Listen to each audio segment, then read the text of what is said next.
This is the Elsa Show. Well, hello there, stranger. How are you? I'm good. How are you? I am just peachy. Clay and I were just kind of chuckling a bit off air. I just cannot even wait to get to our last topic, which is always the comments section. And I just want to, before we get into our regular topics that we have planned, I just want to say congratulations to Clay for going viral, for going mega super viral that we're aware of on just one platform. That's Instagram. We have a video there that hit 2.2 million views currently where we're at. And y'all are going to be pretty 2.2 on yours. Yes. And then it got duetted on another one where it picked up another 1.9 million views. So it's somewhere in the 4 million view range. The only time it's ever happened to me. And we will when we get to the end, it's baffling because it's not even controversial, folks. Wait until you guys hear what it's going to be about. But before that, we're going to get right into our topics. Very first topic we want to talk about is that even the right one? Yeah. Yeah. Okay. Sorry. I blanked out, guys. I'm like, is that even right? I feel like there was something else that was first. No, we're good. We're talking about the SAVE Act. If you guys have been watching the coverage, you think that, something radical, insane was just proposed by the reaction. And that's the part that gets me the most, that the reaction to something that is so matter of course is such a big ruckus. What the bill actually does is to require proof of U.S. citizenship to register to vote in federal elections. Like, that's it. That's it. That's the big whoop here. The Safeguard American Voter Eligibility Act is built around the basic premise that American elections are for American citizens, y'all. Shocking, right? So the left response has been predictable, right, Clay? They're framing it as voter suppression, particularly for, of course, minorities and married women, because, we're going to lose our right to vote because we changed our last name, apparently. Clay, weigh in. What do you think of all this? Yeah. So SAVE obviously stands for the, and I screwed this up, so I have it written down. So it's the Safeguard American Voter Eligibility Act, which, like you said, is it's essentially voter ID, which every single country in the world besides the United States requires identification to participate in national level elections. And so, yeah, it is photo ID, which is what I think we talked about this a couple of weeks ago. I think 85% is probably the mean number that we've seen. 85% of Americans support photo ID, voter ID. Right. And so this isn't anything that America doesn't want. Like, it's not even close. No. But, like you said, the playbook from the left is, minorities will be, adversely affected. Married women. I've seen claims from people as, noteworthy as Hillary Clinton, Secretary Clinton, saying that the rights of women, especially married women, their right to vote will be taken away, which it's so dumb. It is saying that is the most racist and most misogynist thing that you can say. Yeah. To say that minorities, specifically African Americans, and women are incapable of obtaining a photo ID, which most of them already have, to say that they're incapable of acquiring those is completely downplaying and really insulting to both of those demographics. It's shameful. And to not even, like, you mean to tell me you really don't realize how incredibly insulting and racist that is to say that a minority does not have the brain capacity to figure out how to obtain a license? Like, is that, that's because that's the message you're sending, is absolutely what you're saying. And, to imply that the female population is too feeble-minded to, again, be able to figure out how to change their name on their social. I think you just change your social security. That's like the only thing. And of course you have your marriage certificate. Your birth certificate never changes. Obviously that one stays the same, but this is not a complicated, it's an inconvenient process. Yes, but it is a process. You do it. It's actually very simple. And I feel like we're pretty capable, Hillary. I think we can figure it out. It's amazing. Yeah. It's amazing because think about all the things that we have already that require a right? If you want to drive, photo ID, every state. Mm-hmm. To purchase alcohol, photo in every state. Mm-hmm. Purchase, cigarettes, nicotine, whatever, photo ID, every state. If you want to go buy a cell phone, right? Mm-hmm. If you want to get a mortgage, if you want to take a loan from a bank, if you want to start a bank account, if you want to, like, there literally everything, like little kids, like basketball, soccer, traveling teams have photo ID for every Mm-hmm.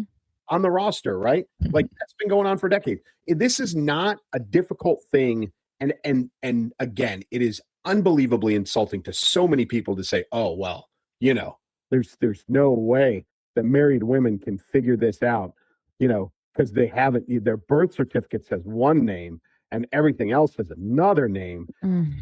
Too hard. I mean, like how?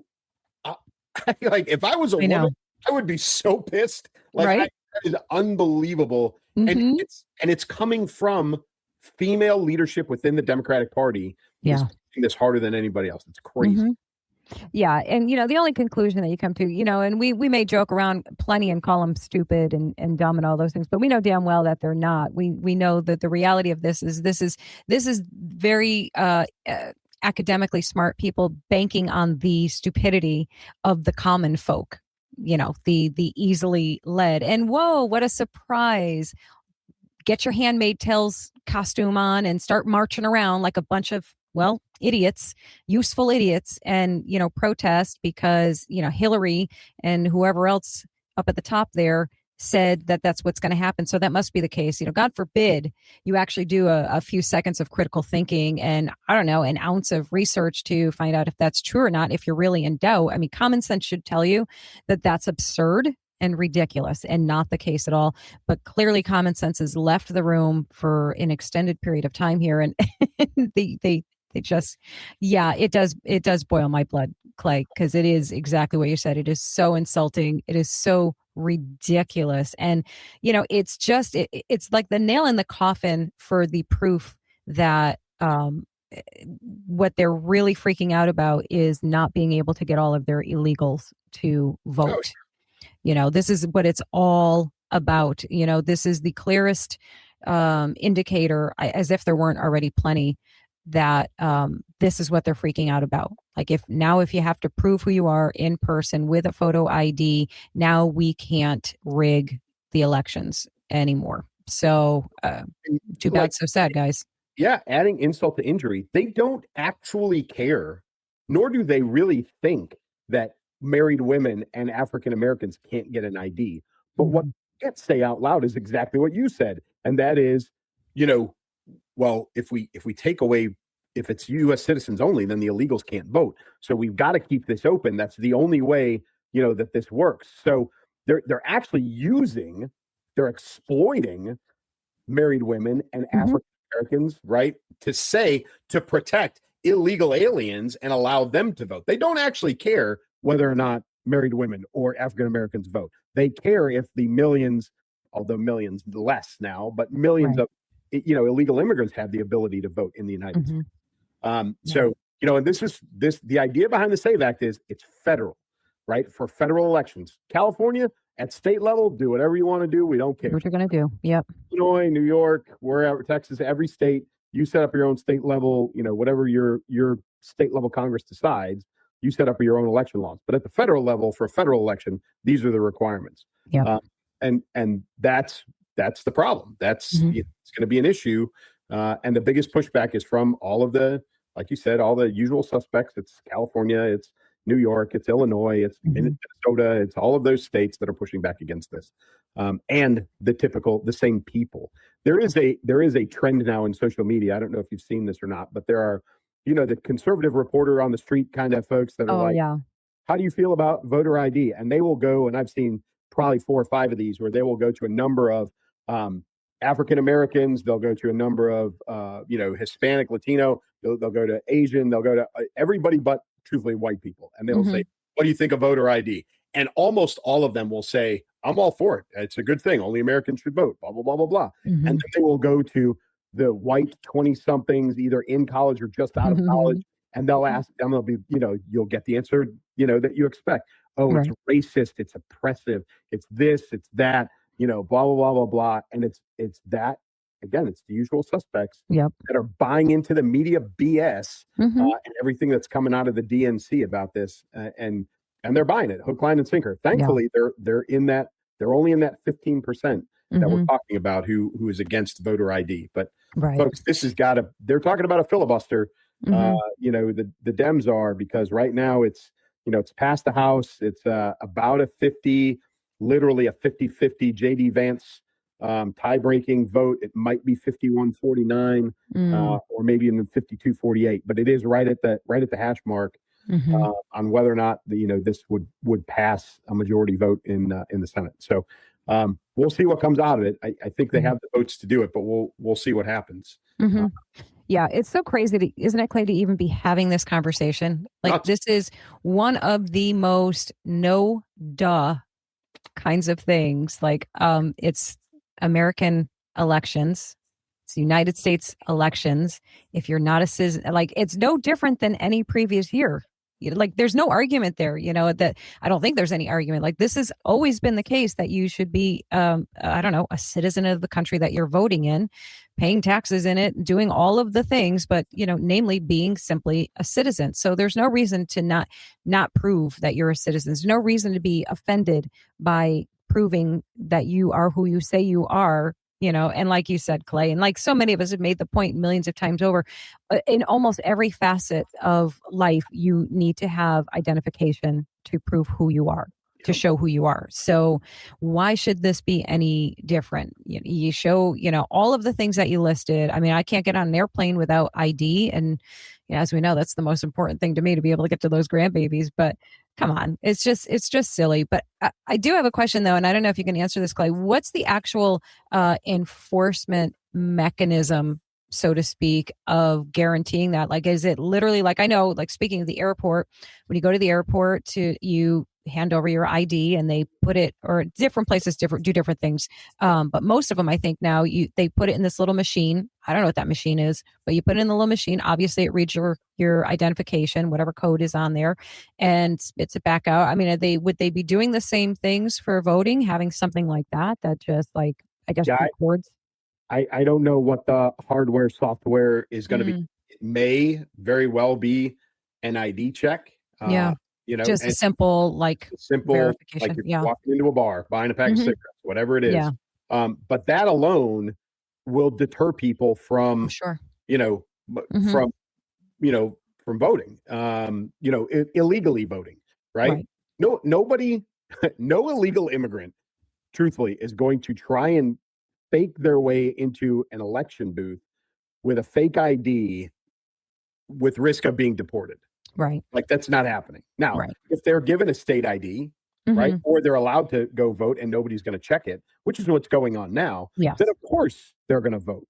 But if they've got to go and present photo ID and the person looks at it and they go, nope, and not only nope, but this isn't you, and there's probably going to be security standing there, and there's probably, you know what I mean? Like, all of those things. Right.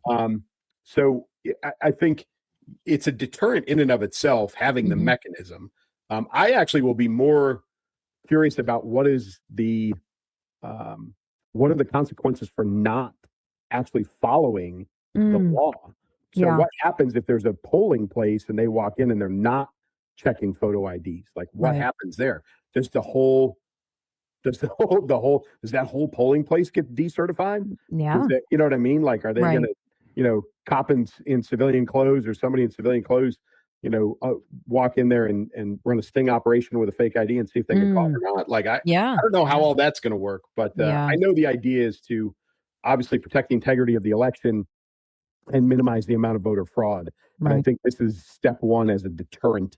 And I think that it'll progress and they'll come up with ways of enforcement like you were talking about. Yeah. I mean, I think it's a great first step. It's a great start. Obviously the state elections is super frustrating, really, when you think of their, freedom to just continue to do this on the local level, to have fraudulent elections and all of that nonsense. That's infuriating. And frankly, every citizen should have in their own state who's not following suit with something like this, you should be pissed. Like, you should be furious that because you're discounting your own vote by basically saying, I don't care that people have to prove who they are in order to vote, because if no matter what side of the aisle is you're on, I mean, the claim has been tossed back and forth so many times, right? Everybody calls everybody a cheater. So why would you not want, why would you not want proof? Why would you not demand that your state legislators do what they need to do to pass their own SAVE Act, in their area? I don't know. And again, that's why they are hiding behind the married women, African American, because they can't come out and say illegals. Yeah. They can't say illegal immigrant. They can't say any of that stuff. So they've got to hide behind something else. And so what they've decided to do is call a decent part of the American population stupid and incapable. Exactly. That's the direction they're going. Yeah. Right.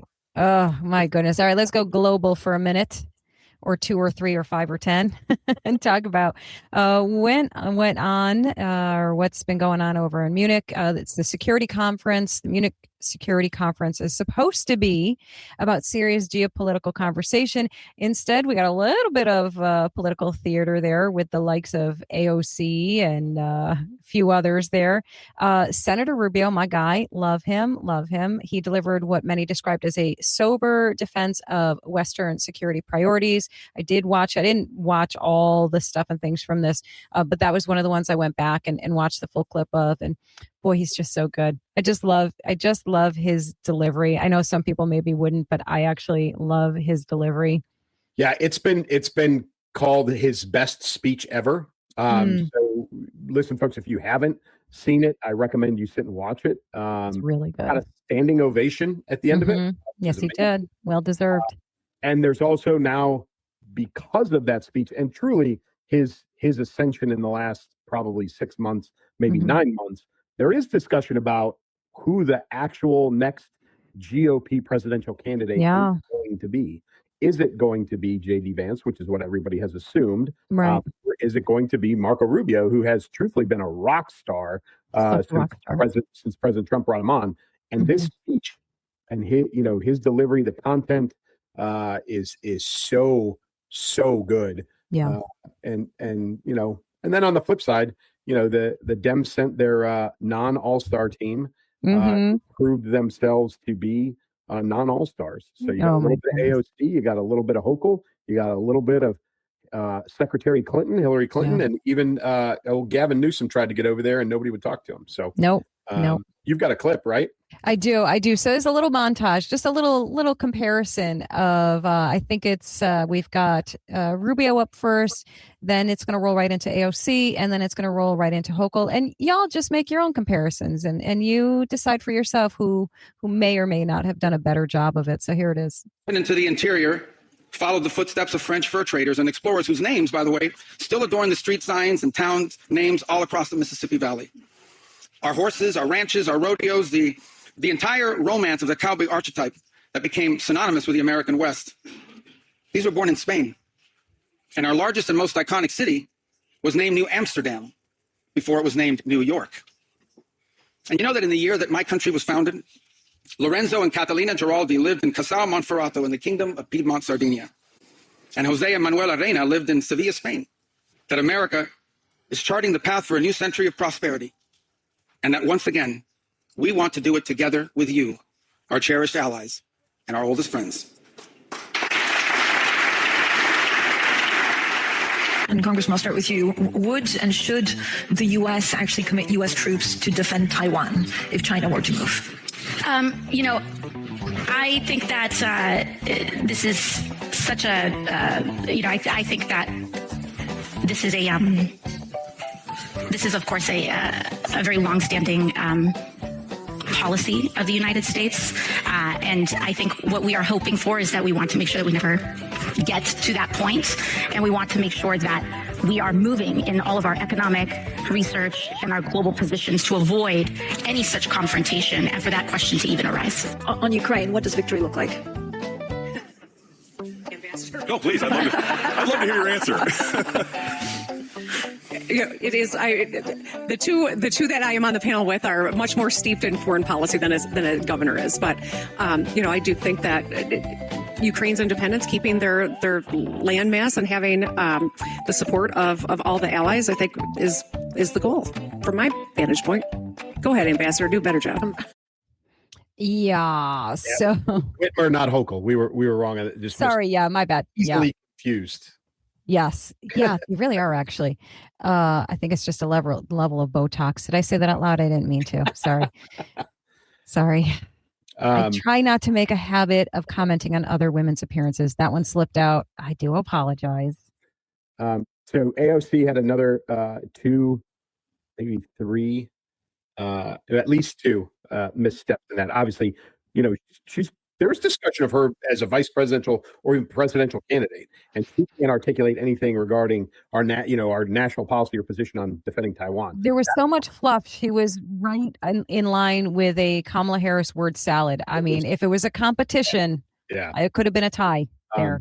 But then she also, said that Marco Rubio, the claim about the history and the roots of the American West, cowboys and those kinds of things coming from from Spain, coming from Spain. Oh, right. Yes. She said, well, he should probably talk to the Mexicans and African-American slaves about that, and got waylaid on social media because she did not know or understand that the Spaniards brought the first horses to North America. So yes, cowboys, like, that heritage does generate out of Spain. And then the other one, she was talking, they asked her about Venezuela, the Maduro raid, and she basically said, he's not an elected leader because he whatever, falsified the election, or he canceled the election, or blah, blah, blah, blah. But that doesn't mean we have the right to just remove an elected leader. So she counteracted herself. And then she said, just because the country is south of the equator, which get a globe, young lady, because Venezuela is north of the equator. So she acted like an idiot as expected. Like I said, Gavin Newsom, nobody would talk to him. And then, did you see the clip of Secretary Clinton and the? I did see it. Yeah, tell him a little bit about that one. Yes. Yeah. He called her out on TDS, just straight up. He was discussing with her, said something about, how cancel culture, they've seen from Europe's, at a distance, the effect of cancel culture and, and those kinds of things, and talk about how President Trump is doing the right things. And Secretary Clinton lost her mind and kind of went after him. And, and he remained very calm and said something about, we know there's only 2 genders. She jumped in again and said, well, one of those genders he's trying to take all the rights away from, and blah, blah, blah, and he basically looked at her and said, I know that this panics you. That's awesome. And so, so again, the Dems sent their non-all-star team, and they performed up to expectations. Yeah, absolutely. And, the proposition of AOC as their vice presidential co-candidate there would be a wonderful, beautiful thing. Please do it, guys. Please Can you imagine do it. Either one, whether it's Vance or Rubio, in a debate with her. She would end up crying. Because it would be so brutal. So, I mean, that's like putting a dragon with a flea in a debate. You know what I mean? Like, I don't even know where the heck that comparison just came from, but that's the first thing I could think of. Go figure. I don't know. And going back to, just to kind of go sideways for a second, going back to that question of, will it be Rubio? Will it be Vance? My goodness, that is a tough one, isn't it? I can, and I have nothing whatsoever at this point in time, nothing against Vance whatsoever. I'm highly, highly fond of him. I'm highly fond of a Vance presidency at some point. However, I can also say that in my opinion, Rubio has possibly a much wider crossover appeal because he is so steady. He's so calm.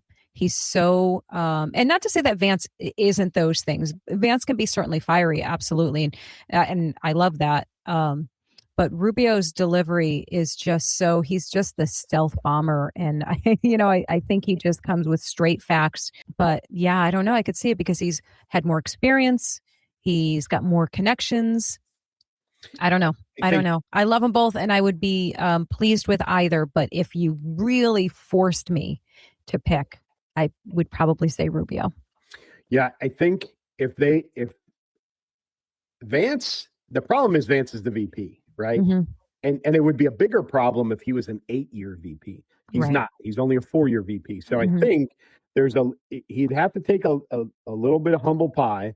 But if they put Rubio in as the presidential candidate and Vance in for another 8 years as the vice president, Mhm. but Rubio used him in such a way to grow him into a president for Position 'em. 8 years. Yeah. It gave him a lot of responsibility, gave him a Mhm. lot of spotlight, like those kinds of things. I think Yeah. it could be done. I don't know, if Vance would want to do that or not. Right. I don't know to be honest with you, I don't know if Rubio would want to be the vice president for 8 years. Right. Right. He Yeah. might, but he might not. Mhm. So I think, I would really love for both of them to spend 8 years as the next 16 years as our next two presidents. Oh my After goodness. President Yes. Trump comes out of office. But I think we're gonna hit a crossroads. There's gonna be an issue here in about 2.5 years where we're Yeah. gonna have to, figure this out. So Mhm. but Rubio Well, is I mean, he's a rock star. Like that guy he's is such a rock star. and he's on such a if you think in terms of a pro athlete, like Yeah. right now he is in his prime and he's Yeah. firing on all cylinders. So like this would be, pick your Mhm. favorite athlete, Right. If he walked away, if he did these, this Mhm. great job, sex state, and then walked away, it would be like when Jordan retired the first time. Yes. Oh my Everybody's goodness. like, no, he's got so much more Yeah. left. Don't Like go. he's Don't playing so go. well. He just won 3 championships. Yeah. Like, don't go anywhere. Yes. But that's kind of the feeling I would get if he just got up and walked away and didn't, Yeah. so Yeah. I don't know. Be so. I'm just. I wouldn't say I'm anxious about it, but I'm bated breath, waiting to see Yeah. what's going to happen with that. And hopefully they're going to go by what what the consensus is, what people seem to really want. And I agree that would be very hard, I would imagine, for Vance to step back and step aside or switch roles like that, stay in the same role technically. But at the same time, he's got a great out to be able to do that. His family is growing, Sure. take this time to, I don't know, give a little extra focus to that. I mean, it's a great out to say, listen, I want to be right here, but I'm good with taking just a little step back as my family's growing Yeah. and coming for you and, 8 more Yeah. years, whatever the case is. So we'll see. I will see. It's all speculation, obviously, and Sure. no one can know, what's going to happen, but we'll see. They probably don't even know. I mean, they'd still, I doubt that there is a plan, because so much could happen in such a short period of time, really, Last word on this, though, folks. Seriously, if you haven't watched Marco Rubio's speech, go find it and watch it. It's the best thing you'll see on TV probably this week. Mm-hmm. Yeah, I agree. Loved it. Here's something I don't love. 0 stars. Do not recommend. Oh, Timmy. So Tim's demanding federal funds over IC.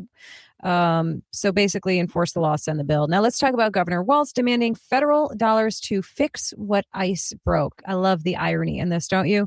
Minnesota governor arguing that immigration enforcement actions have harmed local communities and that the federal government should pay to repair the damage. This is one of those moments I want to put on my Greta Thunberg and say, how dare you? How dare you? But I mean it. How dare you, you tiny little man, you absurd little man. Go ahead, Clay, because all I can come up with is rude things to say at the moment. Yeah. So he what he's asking for is $200 million, I think is the figure, of federal funds to, like you said, Elsa, to repair things that were broken, quote unquote.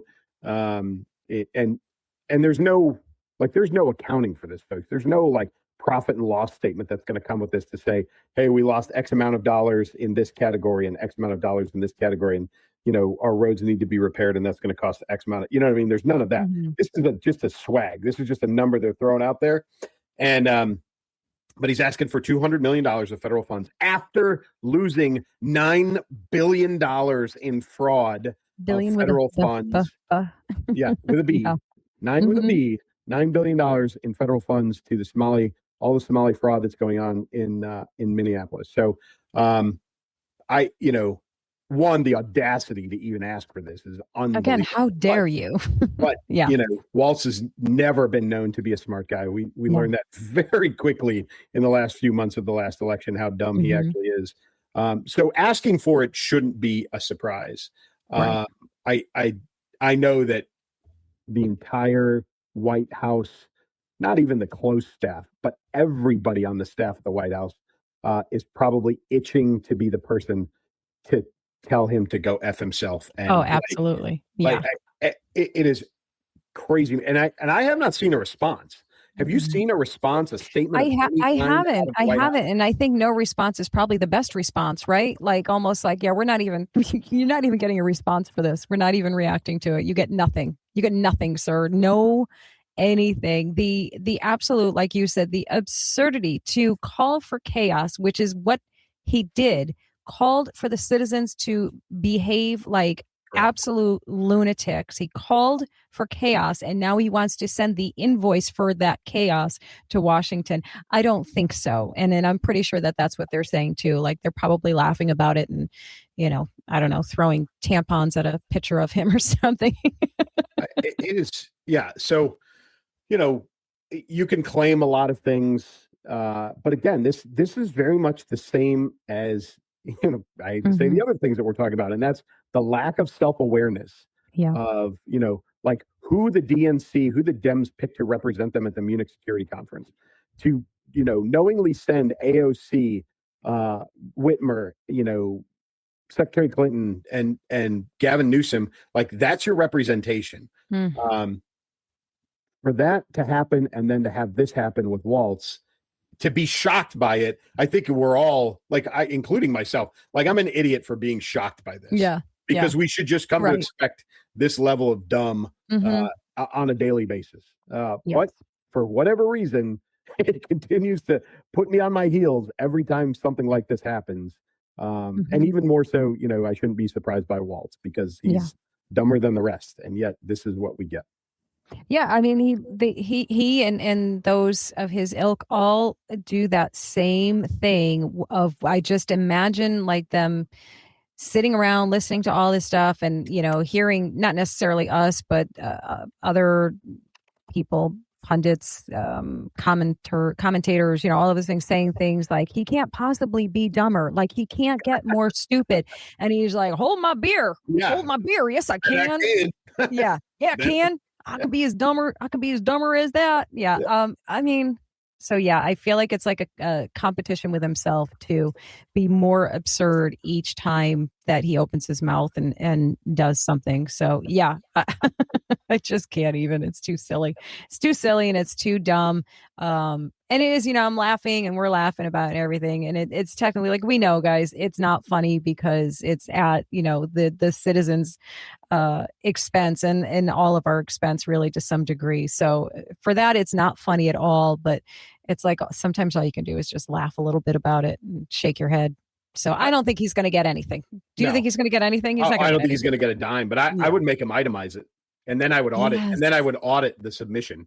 Oh, I like that. Based on the level of fraud that's happened in that state. Right. I would tell him, you want $200 million, itemize it for me. I want to know every penny, what everything is going to cost, where you got this amount from. And then I would audit everything he submitted. And then probably at the end of it all, after making it extremely painful, not give him a dime. Just because.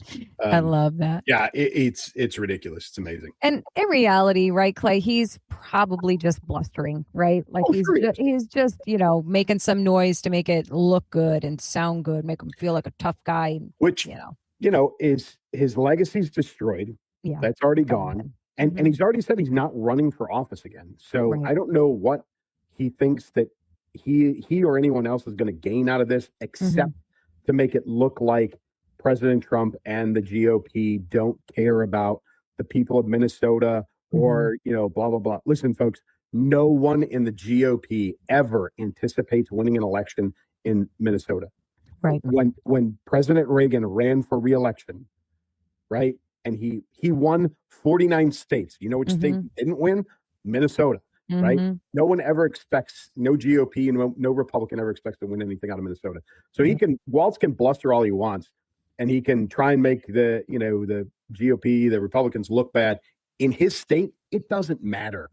Truthfully, it does nothing. It doesn't help him. It doesn't hurt him. It doesn't do anything to anybody. He's just running his mouth and looking dumb because it's not affecting any voting or any elections of any kind. No, absolutely true. But nonetheless, we'll keep watching to see what happens there. Let's see. Next up, let's talk about Pam Bondi.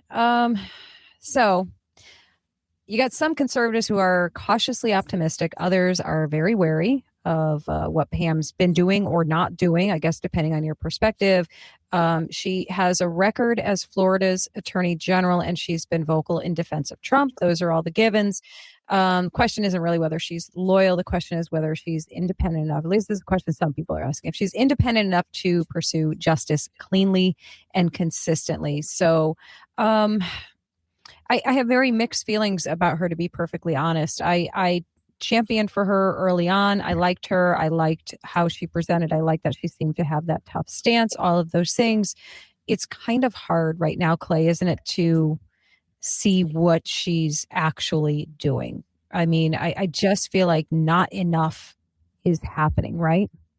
Yeah, I mean, how many times have you said, I said, people, everybody across every platform that you can monitor, where are the arrests?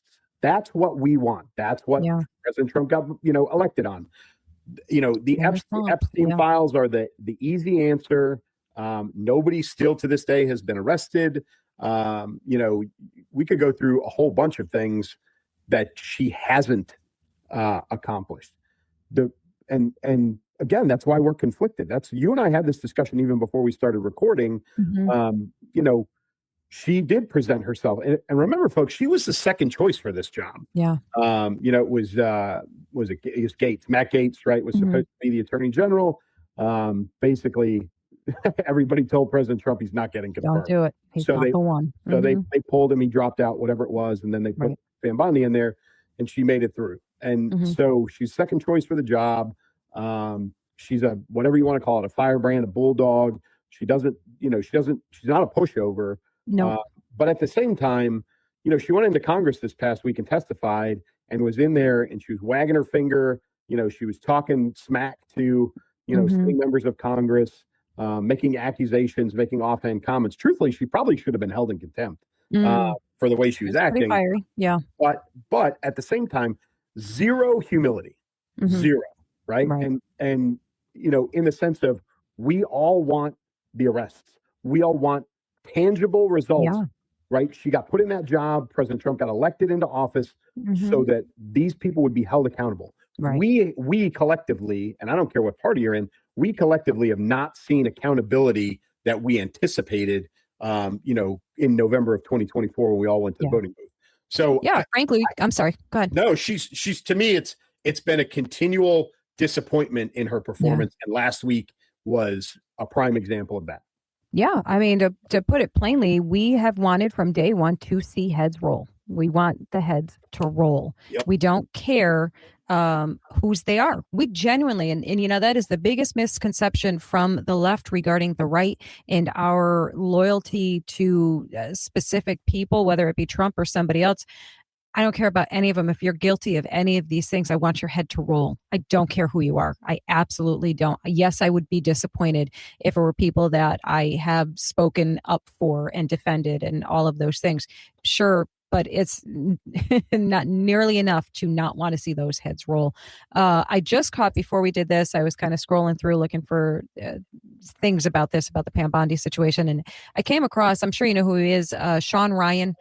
He went off, and I'm going to share with you guys, and I want to forewarn you that he does drop a couple F-bombs in here. So if you're sensitive, I don't know what to tell you. Don't watch, turn it down, block your ears. I'm not sure what to tell you with that, but just letting you know. Pam Bondi in front of Congress the other day talking about how the Dow's up to 50,000. Nobody gives a fuck, because what you should be talking about is how you are going to investigate and prosecute any pedophiles that are running around on Epstein Island that you're affiliated with. But we didn't talk about that, did we? Like, where are the arrests? And so I think that kind of sums it up, right? Yeah. For those of you that don't know Sean Ryan, so he was a Navy SEAL back all the way as early, I think, as pre 9/11. spent, I think, maybe 8 or 10 years or so in the SEAL teams in the Navy, and then got out and went into the CIA and was a ground branch, action guy for CIA for a few years, and then got out of that. So he's got a pretty diverse background. He's a sharp guy. He's not afraid to take people on. It's a good podcast. And great live interviews, and he's got great varied topics, everything from my goodness, he's got some incredible guests. Some great guests that are on there. So, but that sentiment that you got out of him right there is consistent all the time. It is about accountability. It is about, focusing on the things that we all want to see happen, and not things that, the shiny object over here, hey, the Dow's at 50,000, which she actually said. It's become a meme, by the way. I don't know if you've seen it. It's been a number. I haven't seen it yet. Oh, my goodness. A lady sitting in her car, police officer walks up. It's like, do you know how fast you were going? And she says, did you know the Dow's at 50,000? It's like, it's gotten that bad. But awesome. Sean's sentiment is exactly where the rest of us are at. And that is whether it's Epstein or really anything else that's going on. Like, why has Governor Walz not been indicted? Right. Like, where's that at? Right. Yeah. Where is it? Come on. This is about as clear as it gets. Like all of these things that we're all expecting action on, and nothing's happening. Like so he voiced it for a lot of us. And that's why I'm disappointed in her. I'm disappointed in her performance thus far, because she's not doing the simplest things. So. Clay, this next one, you put that out there, and I really did want to say no to it, Clay, because I cannot even stand. I can't. I know it makes me a bad person. I know. Can't stand them so much so that I'm not even talking about them. Clay, you talk. So for those of you, this is one of those, like we talk collectively about election interference in a lot of ways. We talk about Russiagate. We talk about, the Dems stealing the election from President Trump in 2020, right? We talk about election interference in a lot of ways. This, to me, is the most blatant election interference that no one is talking about. And so you've got Hakeem Jeffries, who obviously is a state level or a state elected federal level official, right? So he's a congressman for the state of New York. And so right now, what you've got going on in Maryland is a vote on redistricting for their elections, and it's about gerrymandering 100%. And so they're talking about redistricting to the point where it basically eliminates the single standing Republican, in the state of Maryland. And the one person who is stopping this from happening is the Democratic governor of Maryland. Okay. This is a guy, and I don't know Maryland well. I don't know this governor well, but he is a guy who has said, this is not right. Like the gerrymandering, we're doing this on purpose. We're trying to make sure that there's no Republicans. This is not right. And it doesn't represent Maryland the way that it should. And he is the one who is stopping this from happening at this point. And so Hakeem Jeffries, again, an elected official from the state of New York, who is a congressman, has said out loud that he may have to go down there, or he may have to call the governor of Maryland and make sure that this gets fixed. Now, what in the world? Yeah, exactly. What influence does he think he has, or should have, or have any part of in a state where he is not a resident? Like, where does he get off being from New York? I understand he's a congressman. I don't care. That's not his state. Stay out of it.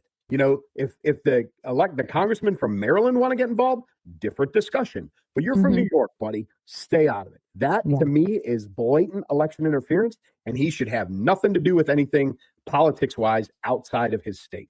I don't care if he's a congressman or not. If it's not yours, don't touch it. Yep. Yeah. Stay in your lane, Hakeem.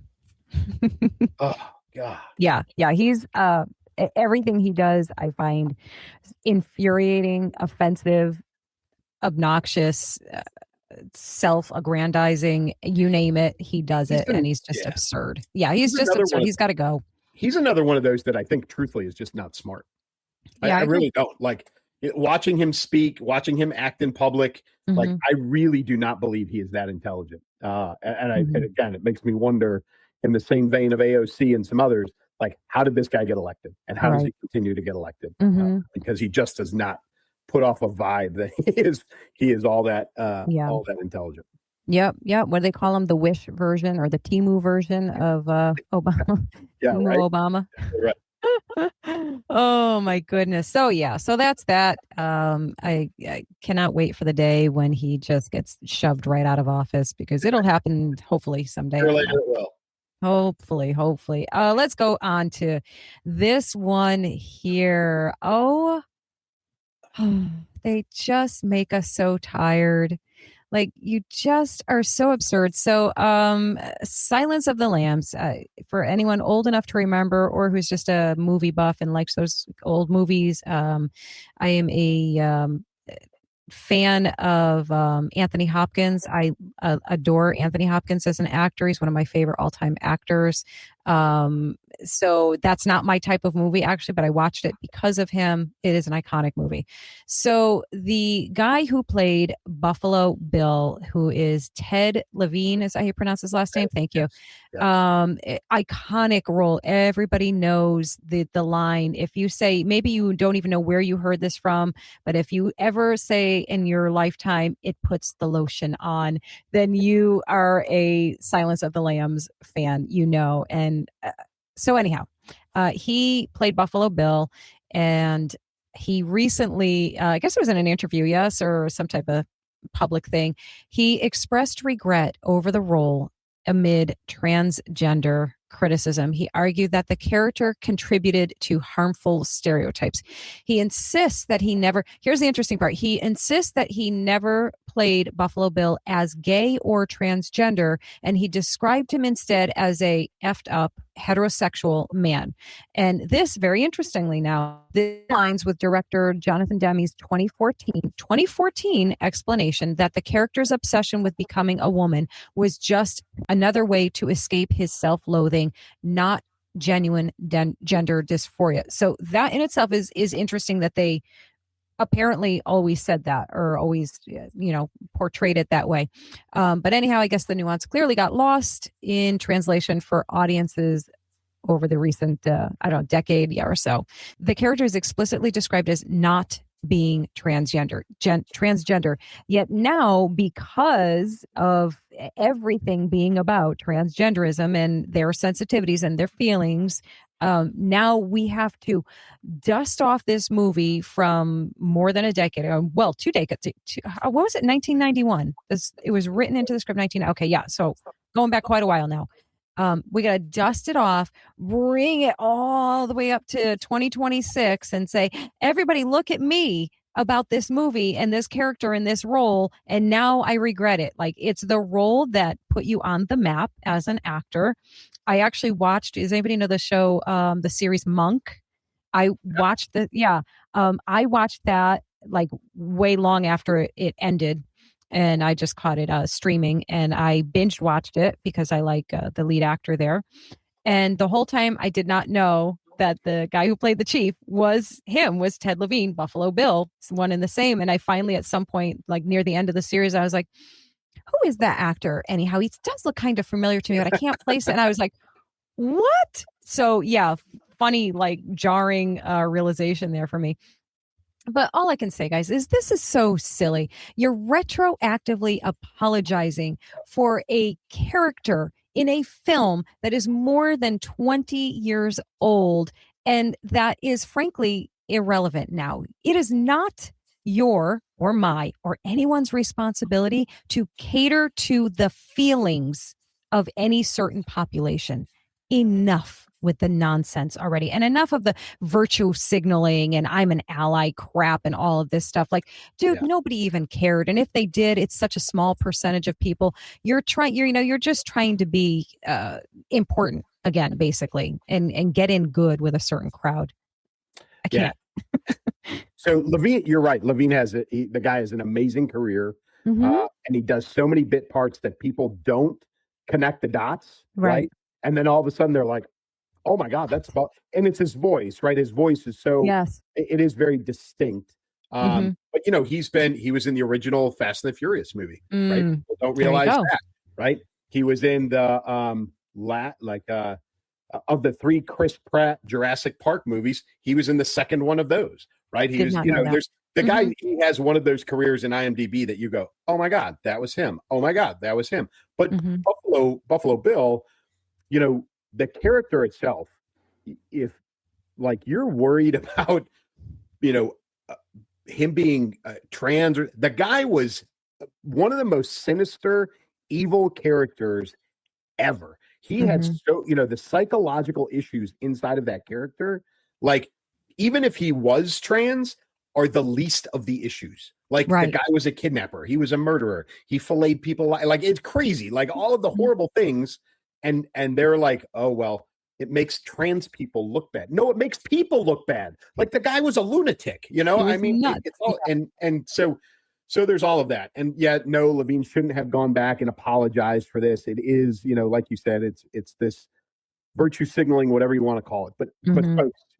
the fact that the trans community, and I'm probably going to upset some people when I say this, but just 2 days ago, by the way, folks, we're actually recording early this week. Today is Tuesday. It is early afternoon now, almost 5 p.m. On the East Coast. But yesterday, or was the day before, there was a shooting at a Rhode Island hockey rink by a transgender male to female who came in, shot his ex-wife, shot his child, I think shot her parents, and some other people. There's, you know, a number of wounded in and amongst this. And has anybody, and oh, by the way, he's not the first. If you go back and look at the last probably 20 mass shootings, a vast majority of them were conducted by trans people. Okay. This is not, I'm not making this up. You can look it up for yourself. But I have you, I know I haven't, but I'm pretty sure you haven't either. Have you heard anybody from the trans community come out and apologize for the conduct of one of their own? What a phenomenal point, Clay. What a phenomenal point. Nope. They have not. Right? Not a one. But they want everybody to apologize to them for a 30-year-old character in a 30-year-old movie that makes them potentially look bad. Right? How about take accountability for your own demographic, your own people, your trans community, and step up, right? And take accountability for that and apologize for the conduct of those of your own. If you want to be accepted, right, which is what they all claim they want to be accepted as equals, right? Take accountability, own up to it. Let everybody know, yes, this individual is trans. Yes, this individual is part of our community. We apologize for the conduct of someone from our community. You'll never get that from them. And because of that, no one should ever apologize for something like what Levine apologized for. Right. Because until you own your own problems, I'm not apologizing for jack. Nothing. You should never ask for one. So I don't want to hear it from anybody. Oh, I am so on board. I am mentally slow clapping, giving you a standing ovation for that one, because I'm right there with you on it. And I'm also right there with, I don't really care who agrees and disagrees with that. Disagree all you want, but that is such a phenomenal point that, you know, you want all of these things. You want these apologies and grand statements from people for your community, for your community's hurt and suffering and pain and anguish. Yet when someone from your community creates an act of violence, nothing, crickets. So yeah, I think you said it perfectly. I just mentioned, what a segue. I just mentioned our comments. It's the topic we've been waiting to get to well, not all day, but all episode, I guess.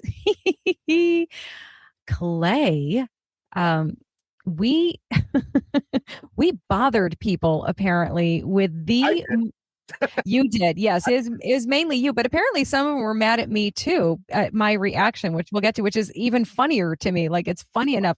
So last week, Clay and we talked about the Super Bowl. And as I do with every episode that we do, I make some clips from, reels, whatever you want to call them, reels, shorts, TikTok videos, call them whatever you want. They're just short form videos from the show. And I, make a whole bunch of them, and I take a selection of them and I put them out and on the different platforms. And to be perfectly honest, I don't think about them ever again. I just put them out there and people, comment or not. And that's that.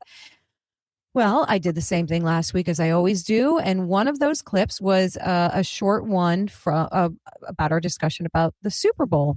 Well, that bugger went viral, as we said at the top of the show. Over 2.2 million views on my channel. There's another soccer devoted channel that has another 2 million or something like that. And Clay is the one that pointed it out to me. He sends me a text. He's like, that video is going viral. I'm like, which one? What are you talking about? And he's like, the Super Bowl one.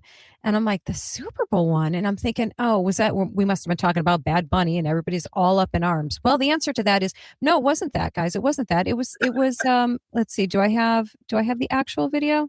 I'll put up the actual video. Let's see, here it is. Let's see if this is that their goal, and Americans are not going to want to hear this. You know me, I'm a soccer guy. Okay. Mm-hmm, yes. My favorite statistic of the day was that about somewhere between 155 and 160 million people watched the Super Bowl. Okay. Mm-hmm. The pinnacle of American sport, the Super Bowl, single game, 160 million people. Sunday morning, there was a regular season, non-playoff, nothing, just a regular season English soccer match between Manchester City and Liverpool that had 750 million watchers. What? Okay. What? So yeah, no kidding. And that's not an exaggeration, folks. You can look it up, but that's reality. Wow. Okay. That's it.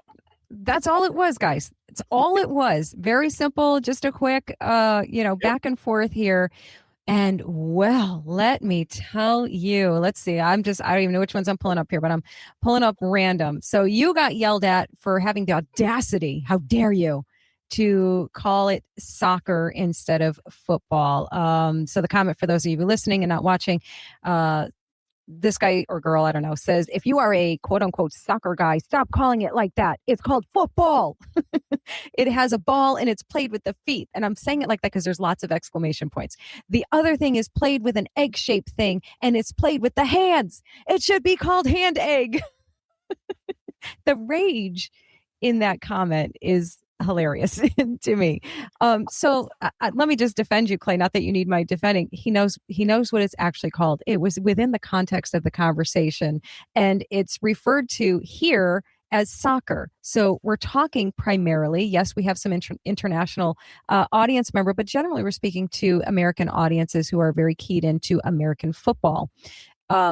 It really was not intended, right, Clay, to create such offense. Yeah, we were talking in context of the Super Bowl versus, a soccer match, and to go back and forth and say, football or American football, American football would have been confusing for everybody. Yeah, it was just easier to say football and soccer. I can tell you that in my house and in my personal conversations, I do refer to it as football. I do refer to it as a pitch. I do refer to them as boots and not cleats. I do use all of the normal lingo that goes along with it. But to say that to the audience and during the discussion that we were having was just going to cause confusion. But again, people only saw that clip. They did not bother to look at the larger context of the conversation, and they got upset. So What else you got? There's more. What else? Let's see what else. This somebody who must be international said Americans thinking Super Bowl is the biggest sporting event is wild. Laughing emojis. Cricket gets more views than Super Bowl. Facts. And I feel like he did the whole with the hands facts when he said that. Okay. I mean, again, context of the conversation. Nobody is arguing that. As a matter of fact, you were actually arguing for he was really making your own point to some degree, because you were talking about how much bigger it is internationally, soccer. And that the NFL is chasing an international audience, and they're trying to expand their market. And the numbers that they're trying to chase are numbers like that Man City Liverpool game of 750 million people. And that's they're having more games overseas. And that's why they're having people like Bad Bunny not speaking English at the halftime show. That was the context of the conversation. But again, people react the way they react. They sure do. What else? There were a couple more. Let's see. Oh, this part. So I was scrolling for comments and I see this one and I almost scrolled right past it. And then I stopped and I went, oh, wait, he's talking about me. What's his problem with me? I barely said anything. Well, it's that I had the audacity again to say what. So this person says that she said what is crazy to me. Are Americans living in this planet with us or not? Well, I guess not. And so this guy, Phila, I don't know, whatever his name is. Dude, I am so sorry that I don't watch sports anymore. So I do not have any scope of understanding of what is going on, even here, sports wise. You know why? Because I don't really care. So I'm sorry that that angered you to the point of distraction, that you had to actually leave a comment, that you were annoyed that I said what in surprise at hearing the numbers. So, I mean, there's nothing to backpedal here on that. I was surprised, and that's that. So emotional over it. Let's see. We got one more, I think, on this one. Let's see. One more comment. Let's see. Oh, he says, the problem with Americans is that they never want to know what's happening outside America. Everything is about America. I sometimes question the education system in America. I think it's very poor because most of them know nothing about the world. They don't even know the difference between a country and a continent. Such a shame. So, yeah, I mean, there were so many big feelings in the comment section of this. And, could you have ever imagined that such a simple, short little clip of nothing that seemed controversial at the time became so controversial? Yeah, not, and certainly not to grab the attention that it got at all. No. Again, so, folks, no kidding, 4 million views across 2 accounts. And we don't even know if it's gone anywhere else. That's just what's been, what we found between Elsa's account and this other account. And so, but there are thousands and thousands of comments across the spectrum, both, supporting what we were talking about, and then examples like we just showed you. But yes, of all of the things that Elsa and I have talked about for the last 2.5 years, that is the thing that has gotten the most attention. Not remotely controversial, not remotely politically driven, nothing. But that is what has caught fire. So funny. So crazy. So crazy. Funny. You never know what's going to catch the attention of people and provoke all of the emotions from them. And I don't know. I jokingly apologize, but please don't ever take that as an actual apology. I'm not even remotely sorry. I'm not sorry for saying what. Clay is not sorry for making the comparison between the sports, which was, again, part of a larger conversation. And I think even the caption for that basically lets people know, like, hey, this is part of a show. There's actually more to this. You can watch Thursday nights at 9 p.m. Eastern if you'd like to get the full story of what we're talking about. Or not, just comment angrily. We're here every week. We're here every week, kids. Oh, my goodness. Well, that was fun. We listen, whether you love us or hate us in that comment section, we appreciate you. So thank you. And we look forward to creating more viral videos for you, I guess. I don't know. Oh, Clay, you go ahead and send them off for this week. Folks, we do appreciate it. I mean, most of those views were not from our regular listeners and watchers, and you guys who are with us every week, we appreciate you. We always look forward. We say it all the time. We look forward to doing this for you because you've been supporting us, from the get-go, and we love you all and support, and we appreciate the support. So we will see you, like we said, this week, and then again next week. And until then, from me, keep moving, keep shooting. Take care, guys. We'll see you in the next one. The headlines will change by tomorrow, but the patterns won't. Thanks for spending this time with us. We'll be back to keep asking the harder questions and telling the quieter truths. Until then, stay grounded, be discerning, and we'll see you next time.